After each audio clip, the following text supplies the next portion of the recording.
All right, so we are diving deep today into 25 ways to win with people. By John C. Maxwell and Les Parrott. Yeah. This book is amazing. It is. It's really all about connecting with people and building strong relationships. Absolutely. And you know what struck me is how the book emphasizes this idea of genuine connection. Yeah. It's not just about these quick tips or tricks. It's really about understanding, human nature and building those relationships that are built to last. Yeah, for sure. So let's just jump right into it. The first principle, and this is a kind of a counterintuitive one when you think about the title of the book. Okay. Start with yourself. Interesting. So it's all about winning with people, but first you got to start with yourself. Right, because how can you connect with others if you don't even know yourself? Exactly. And they talk about, recognizing your own value. And they have this great anecdote about a crumpled $50 bill. Oh, yeah, I love that one. Doesn't matter how wrinkled or dirty it is, it's still worth $50. It's a great visual. Yeah, it's a good reminder that our value doesn't change based on circumstances or, what's happening around us. It's inherent. Exactly. And then it's about increasing your value. So always learning, growing, Right. becoming better, tackling those personal challenges. And then that leads into believing in your own potential. Yeah. It's like that belief becomes a self-fulfilling prophecy. Oh, yeah, for sure. You project that confidence and that positivity that draws people in. Totally. Okay, so we've started with ourselves. We've got our own act together. Now we can interact with others. Right. Principle number 2 is believe the best. And this one really resonates with me. It's about approaching people with the assumption that they have good intentions. Yeah, Maxwell talks about how his own father instilled this belief in him, and it really shaped his whole approach to relationships. Wow. You can just imagine how different our interactions would be if we all just started from a place of, giving people the benefit of the doubt. Trust. Yeah, absolutely. Yeah. So it's about, instead of assuming the worst or jumping to negative conclusions, you're kind of looking for the positive and believing the best in people. Absolutely.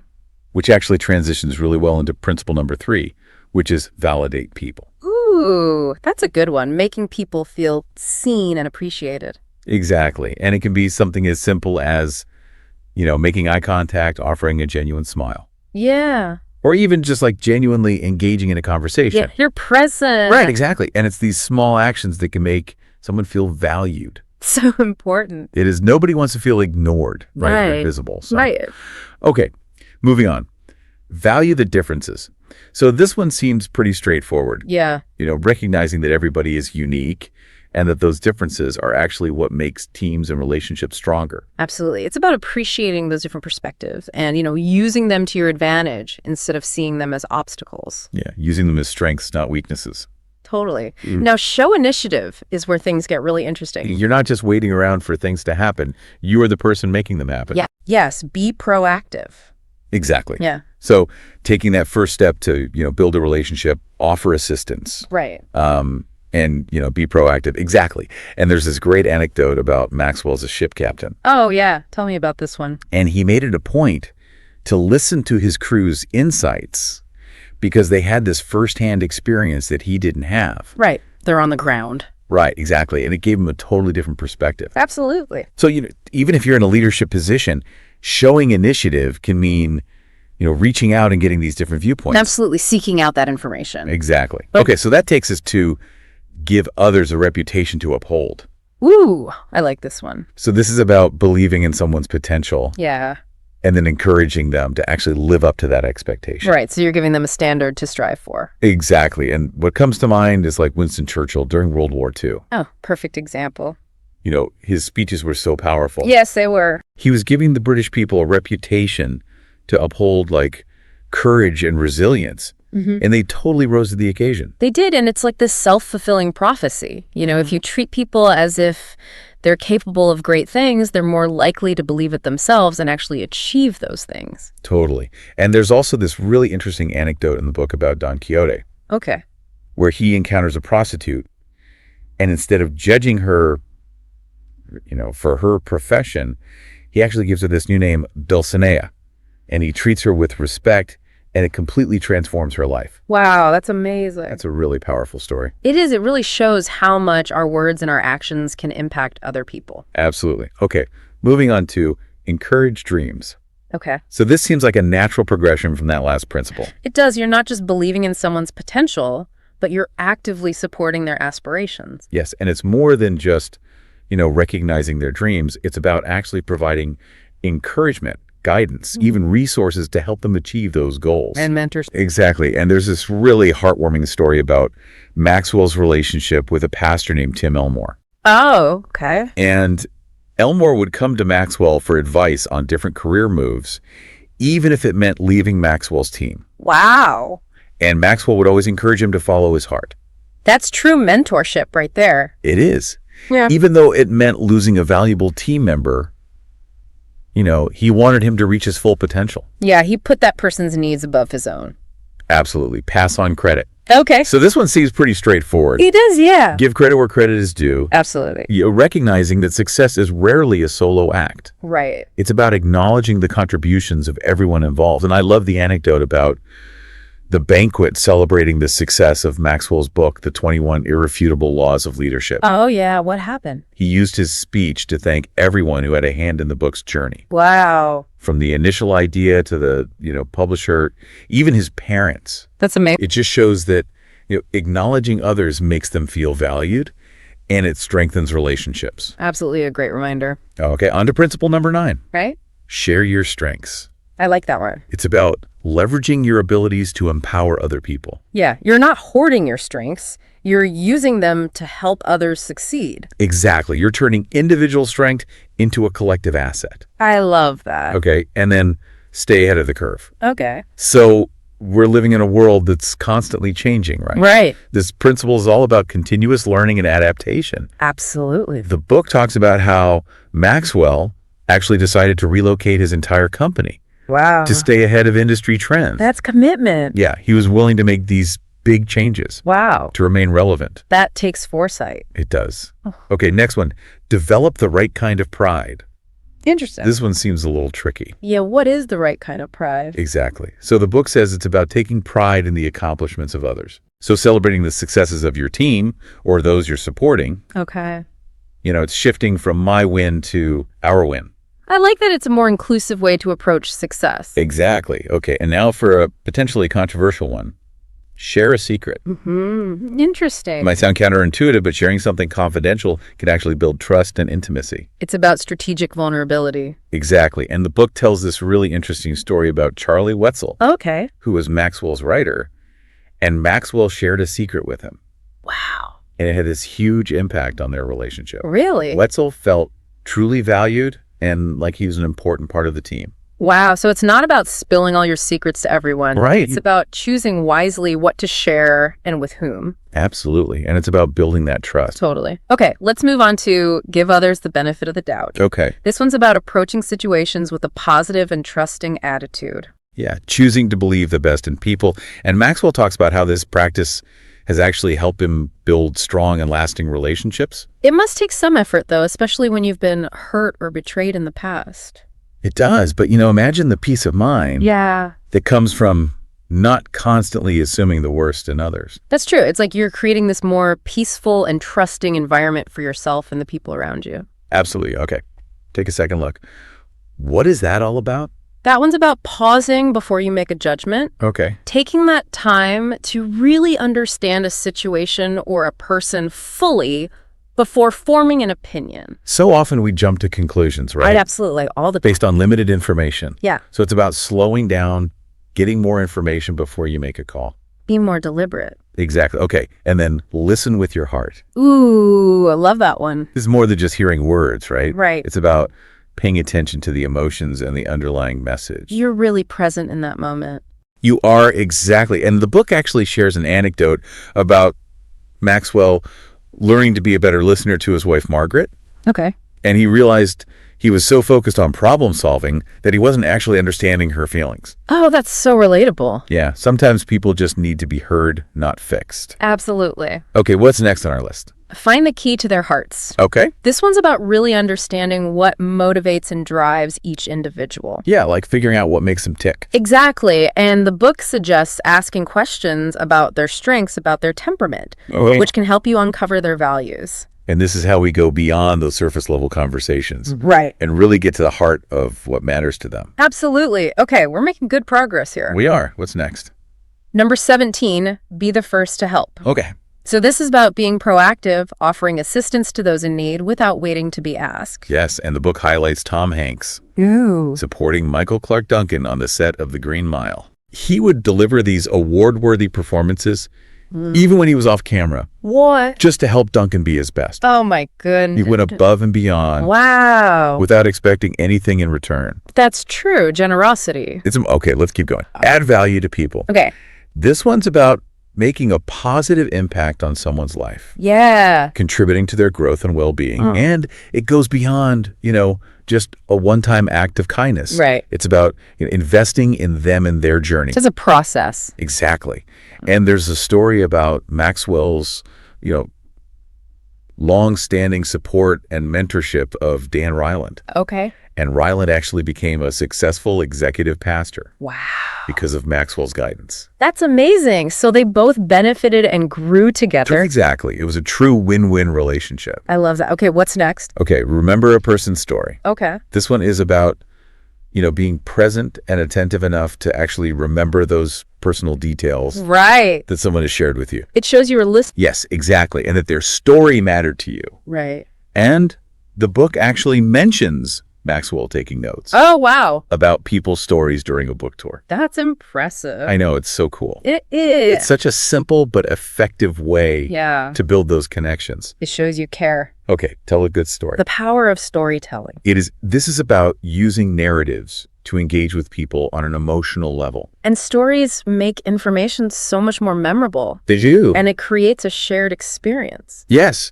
And the book actually points to Abraham Lincoln as a master storyteller. Oh, of course. He used stories so effectively to communicate his ideas and connect with people. He was a great orator. He was. It's a great reminder that, sometimes the most powerful communication is just about being authentic and human. Absolutely. Okay, what's next on our list? Principle number 21, give with no strings attached. So this one's about offering support and assistance without expecting anything in return. Right. True generosity. And the book shares several examples of Maxwell's selfless giving. He supported Linda Eggers during a family crisis. Wow. He sent Charlie Wetzel to a writers' conference. He even helped people who were struggling financially. He just gave from the heart. He did. It's about giving out of a genuine desire to help. Yeah.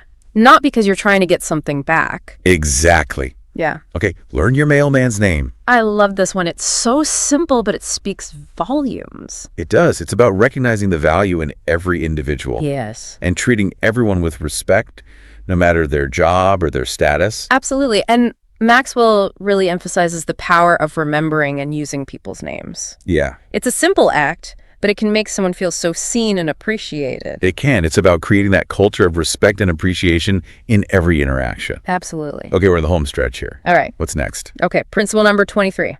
Point out people's strengths. Okay. This one's about identifying and acknowledging the positive qualities and abilities in others. Yes. And the book actually gives the example of Maxwell seeing Dan Reiland's leadership potential early on and nurturing those strengths. Wow. Even though Reiland started in a different role. So he saw something in him. He did. That's amazing. It's about focusing on the positive. Yes. And helping people recognize their own potential. Absolutely. Okay, moving on. Oh. Write notes of encouragement. I love this one. Me too, Xpray. It's about providing written expressions of support and appreciation. Yeah, and those notes can have such a lasting impact. Do they become tangible reminders of your belief in someone? They do. And there's this incredible story about Ralph Waldo Emerson's letter of encouragement to Walt Whitman. Oh, wow. And his words of praise boosted Whitman's confidence and actually inspired him to keep writing. That's amazing. A simple note can make all the difference. Absolutely. Okay, we've made it to the final principle. We have. Number 25. Help people win. It feels like a culmination of everything we've talked about. It does. It's about supporting others in achieving their goals, creating a win-win situation where everyone benefits. And the book uses the example of Lou Whitaker, who was the leader of the first all-American team to reach the summit of Mount Everest. Wow. And he stressed the importance of supporting one another to achieve that collective victory. So it wasn't about individual glory. It was about, helping everyone on the team reach their full potential. Exactly. It's a powerful lesson in leadership and teamwork. It is. Wow, that was quite a journey through these 25 principles. It was a lot to cover. We covered a lot of ground, but I feel like we've only just scratched the surface. We have. There's so much more to unpack here.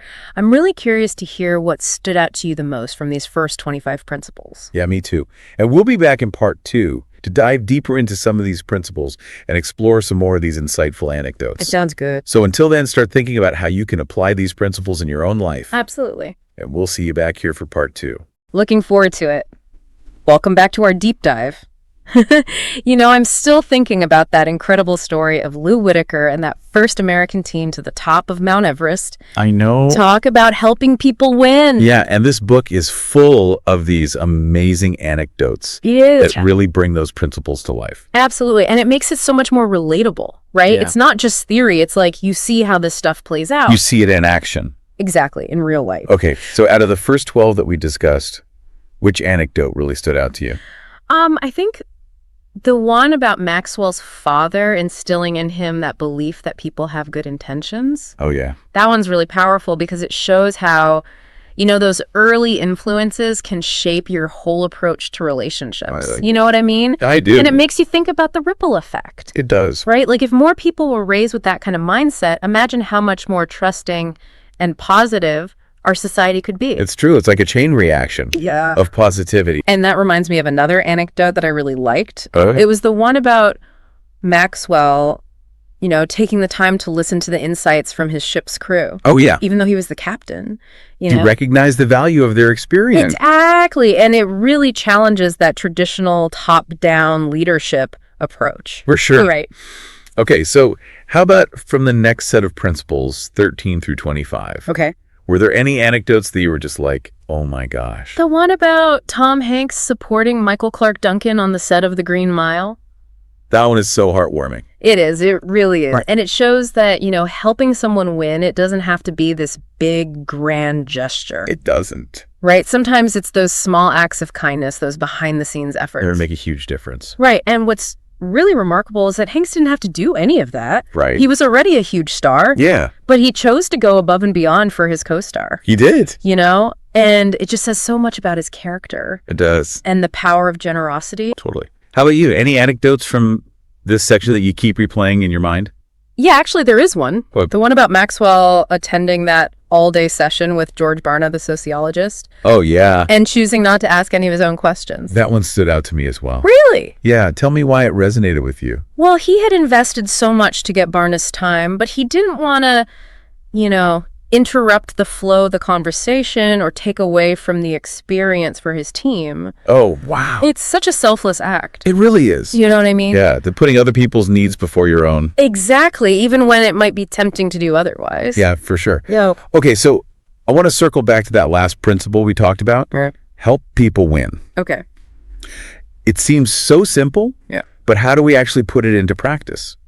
Well, the book really emphasizes focusing on the process, Okay. not just the outcome. So it's not about handing someone a victory. It's about giving them the tools and the support to achieve it on their own. Oh, okay. So it's about being like a guide. A mentor, a cheerleader on their journey. Yeah. Right. And I think it's also important to understand what each individual values. Right. You have to know what their goals are. Right. It goes back to that finding the key to their heart principle. Yes. Right? And once you understand what motivates someone, you can really tailor your support to help them achieve those specific goals. Yeah. And, the book gives some practical advice on how to do that. Oh, really? What do they say? It talks about, asking targeted questions, Okay. listening closely, Okay. paying attention to their actions and their reactions. So it's about being a student of the people you want to help. Exactly. And I think one of the things that I found so fascinating is this idea that, when you help others win, you ultimately win too. Oh, yeah. We talked about that win-win. Right. It creates that win-win scenario. Yeah. But how does that work in like a competitive environment? Yeah, because wouldn't that put you at a disadvantage? Well, that's a great question. Yeah. And the book actually addresses that directly. Okay, they do. They say that true success is not a zero-sum game. Oh, so it's not you win, I lose. Exactly. It's about realizing that when you help others succeed, Okay. you're actually creating this more positive and collaborative environment that benefits everyone involved. To lifts everyone up. It does. It's about fostering that spirit of abundance, not scarcity. Abundance, yes. And I think in the long run, that leads to greater success for individuals and teams. It does. Okay. So we've covered so much ground today. We have. We've explored all 25 principles. Yeah. We've delved into some of those key anecdotes. We've connected these ideas to a larger context. You've said a lot. We have. But what I'm really curious about is what specific actions can our listeners take away from this deep dive? That's the million-dollar question. How can they start winning with people in their own lives? Oh, this book doesn't leave us hanging. Good. We'll be back in part 3 to explore some specific action steps and strategies for putting these principles into practice. I'm excited for that. I am too. See you then. All right. Welcome back, Deep Divers. We're in the final stretch. We are wrapping up our exploration of 25 ways to win with people. By John C. Maxwell and Les Parrott. Yes. And, we've talked about a lot. We've covered the importance of self-awareness, the power of generosity, all these 25 principles. There's amazing stories. Yes, all the anecdotes. But now it's time to get practical. Yeah, let's talk application. How do we actually apply all this stuff in our lives? That's the million-dollar question, right? It is, because it's great to understand these concepts, but how do we actually translate that into action?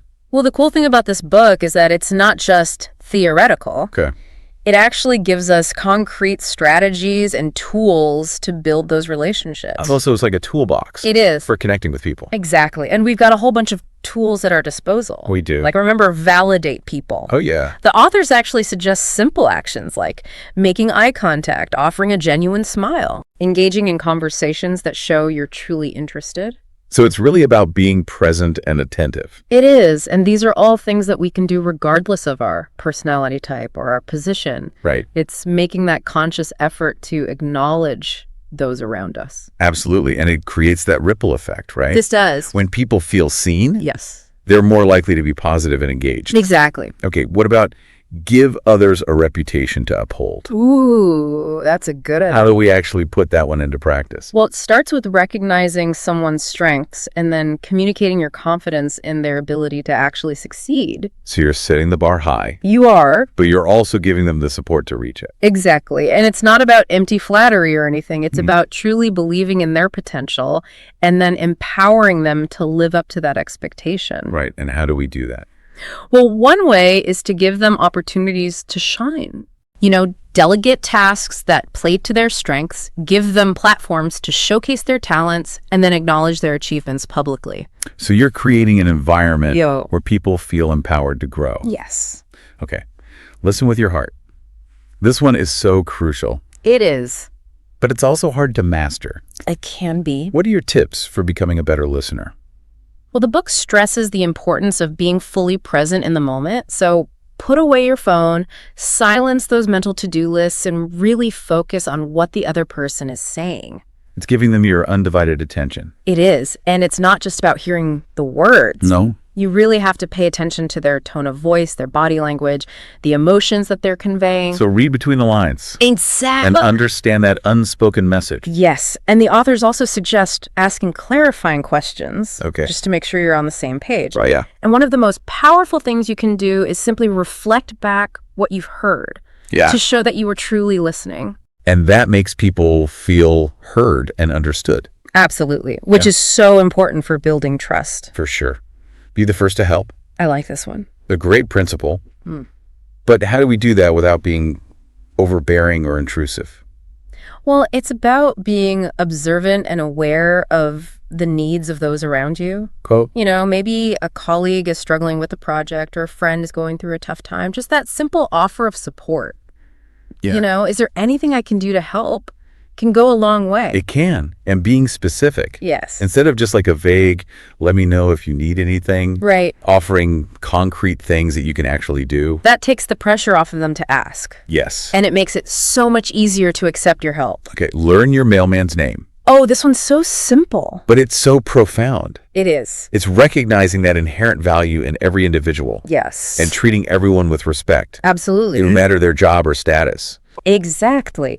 It's making that conscious effort to learn and use people's names, whether it's, the barista who makes your coffee or the janitor in your building. It's about those small interactions that create that culture of respect and appreciation. Absolutely. Okay, last but not least, Okay, the grand finale. help people win. This feels like the heart of the book. It does. It's about understanding that true success is about empowering others Yes. to achieve your goals. And this principle can be applied in so many ways, from mentoring a colleague to supporting a friend's passion project to just being a listening ear when someone needs to vent. Yeah, it's about being that source of encouragement, Yes. guidance, and support, Absolutely. helping them navigate those challenges and celebrate the wins along the way. And it creates that win-win situation. It does. When you help others win, you strengthen your relationships, but you also create a more positive and fulfilling environment for everyone. This has been such a great deep dive. It has. We've learned so much. We have. I'm ready to go out there and start winning with people. Me too. How about you?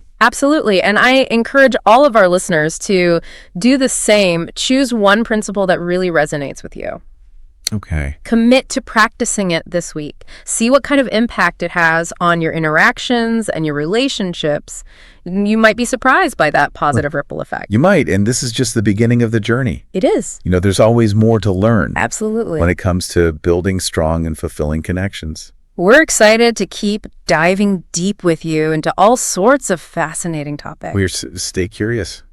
Keep learning. And until next time, happy connecting. See you then.